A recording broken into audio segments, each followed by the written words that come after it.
আল্লাহ আমার অপশন নাই। মানে কি করেন একটু যদি অনেক কিছু বলতে হবে। সকালে উঠে নামাজ পড়ে, আমার একটা নাতি আছে, ওকে দেখি, আমি রান্না করি, আমি ঘর ঝাড়ু দেই, ঘর মুছি, গাছে পানি দেই, সবই করি। নামাজ 5 ওয়াক্ত? হ্যাঁ, এই যে এখন তো পড়তে পারলাম না, যে পড়বো অবশ্যই। যে রাত 3টা বাজলেও যদি আমি বাসায় যাই শুটিং থেকে, গোসল করে আগে নামাজটা পড়ি, তারপরে খাওয়া দাওয়া সবকিছু। আমরা এখন আপাতত সেরকম কাজ পাচ্ছি না, কারণ সেই গল্প যদি না হয়, আমি একা তো একটা ছবি টেনে নিয়ে যেতে পারবো না। আমাকে হয়তো মা হতে হবে, হয়তো ভাবি হতে হবে, বা হিরো হিরোইনের মা, মানে গল্পের ক্যারেক্টার আর্টিস্ট যেটা, সেটা আমি হতে পারবো, কিন্তু হিরো হিরোইন লাগবে, সাথে অন্যান্য আর্টিস্ট লাগবে। তো আপনি খুঁজে দেখেন না কয়টা আর্টিস্ট এখনো আছে জীবিত, অথবা যারা আছে তারা অসুস্থ, বা যারা তাদের ঠিকমতো ডাকছেও না, সেই গল্প ভিত্তিক ছবিই হচ্ছে না। আমাদের দেশে হলগুলো তো নষ্ট হয়ে গেছে জানেন। তারপরে হ্যাঁ, তো আমরা তো এমনি একটু আধা পেটা খেতাম। তো এখন যেটা হচ্ছে, ইন্ডিয়া থেকে শিল্পী আসছে, ইন্ডিয়ার ছবি হলে চলছে, এটা আমাদেরকে পুরো মানে পেটে লাথি মারার ব্যবস্থা করা হয়েছে, এটা আমি বলবো। কারণ আমরা তো একে ছবি নেই, করি না, যাও একটু করে খেতাম। আমার না হয় একটু অবস্থা ভালো আছে, আমি না হয় দুটো ডাল ভাত খেতে পারবো, কিন্তু আমার চেয়েও যারা খারাপ অবস্থা আছে, যারা চিকিৎসা করার টাকা নেই, যারা হসপিটাল থেকে লাশ বের করে নিয়ে যেতে পারে না, তাহলে জি যাদের, তো এই যে এইরকম একটা অবস্থার সৃষ্টি হয়েছে, এটা তো আমাদের সকলের দৃষ্টি দেওয়া উচিত, বিশেষ করে বলবো সরকারের, এবং আমাদের যারা প্রডিউসাররা আছেন, যারা বড় বড় ডিরেক্টররা আছেন, আরও যারা আমাদের শুভাকাঙ্ক্ষী আছেন, সবাইকে এটা খেয়াল করতে হবে যে আমরা একটা ছবি করব, এরা অভিনয় করবে। তো এই যে ছবিগুলো আসছে, বললাম না আমরাই না খেয়ে মরে যাব, তাহলে এই হল দিয়ে আমাদের কি লাভ? আমরা বাংলাদেশে বেঁচে থাকতে আমাদের মতো আর্টিস্টরা কাজ করবে না, ইন্ডিয়া থেকে কাজ করবে এসে আর্টিস্টরা, আর ইন্ডিয়ান ছবি বাংলাদেশের হলে চলবে, তো এটা তো আমরা আশা করি না। এখানে কিছু সিন্ডিকেট কাজ করে, মনে হয় এখানে কারো কিছু লাভ আছে, যে আমাদের নায়িকাদের না দিয়ে ওখানে, সেটা তাদের ভিতরের ব্যাপার। অত ভিতরের কথা হয়তো আমি জানি না বা বলবো না। বলবো যে এখানে আমি দুটো ছবির দুটোই দেখিনি, তবে শাকিব খান আমাদের বাংলাদেশ ইন্ডাস্ট্রিতে 1 নাম্বার হিরো। অ্যাক্টিং ভালো করে, হিরো বলতে যা বুঝায় তার মধ্যে তা সবই আছে। প্রিয়তমা ছবিটির কথা তো আপনারা জানেন। আজকে আমি এক জায়গা থেকে আসলাম, সে একটা চাওয়ালার মেয়ে, সেই মেয়েটি পর্যন্ত প্রিয়তমা ছবিটি দেখেছে, এবং তার কাছে পয়সা নাই, সে স্কুলের টাকা জমিয়ে সেই ছবিটা দেখেছে। তার মানে শাকিব খানের কত জনপ্রিয়তা এবং ছবিটি কত ভালো চলেছে। এখানে তার বিরুদ্ধে যারা কাজ করে, শাকিব খানকে যারা দেখতে পারে না, আমি মনে করবো এখানে সেই হিংসাটা কাজ করেছে।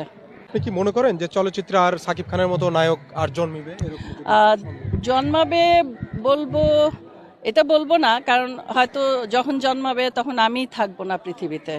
তবে শাকিব খানের মতো একটা আসতে, আমাদের এখানে যেমন আনোয়ার হোসেন, আনোয়ারা, আমি যেই ক্যারেক্টার করি, মায়া চৌধুরী, না যাক মনে নেই, তারা যেমন আসবে না, এইরকম একজন শাকিব খান হয়তো আসবে না, সেটা আমি দেখব না, এই আর কি।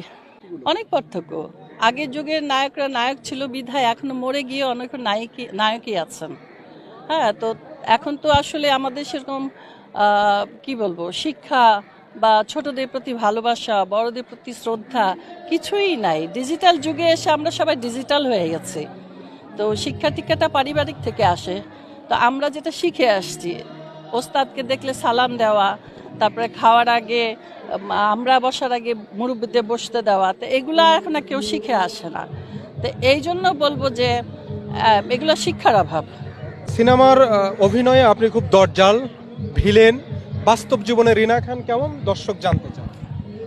তাহলে দর্শকরা তো আমাদের বাসায় আসতে হবে।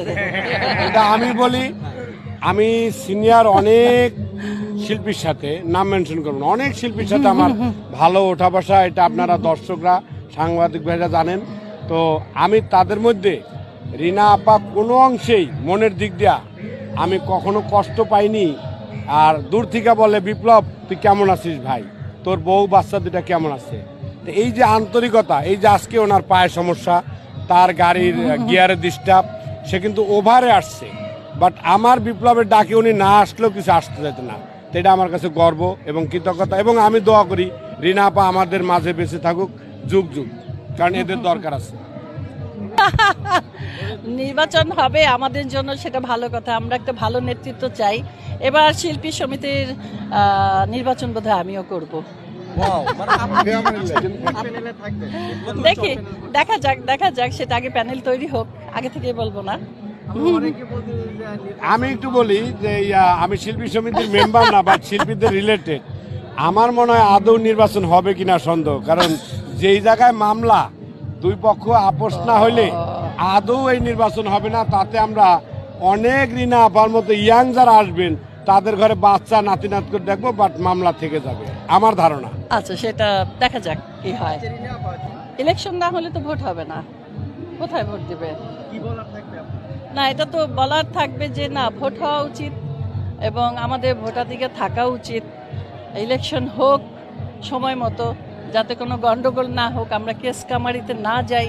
সবই শিল্পীদের মধ্যে এত মানে দ্বিধাবোধ থাকবে কেন, তাই না?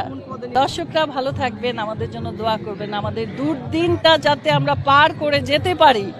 শিল্পীদের সবার জন্যই খারাপ লাগে, হয়তো আমাদের অত সামর্থ্য নাই, আমার নাহলে করতাম, যতটুকু পারি করি, এগুলো বলতে হয় না। তো দোয়া করবেন আমরা ভালো থাকি আর আপনারাও ভালো থাকুন।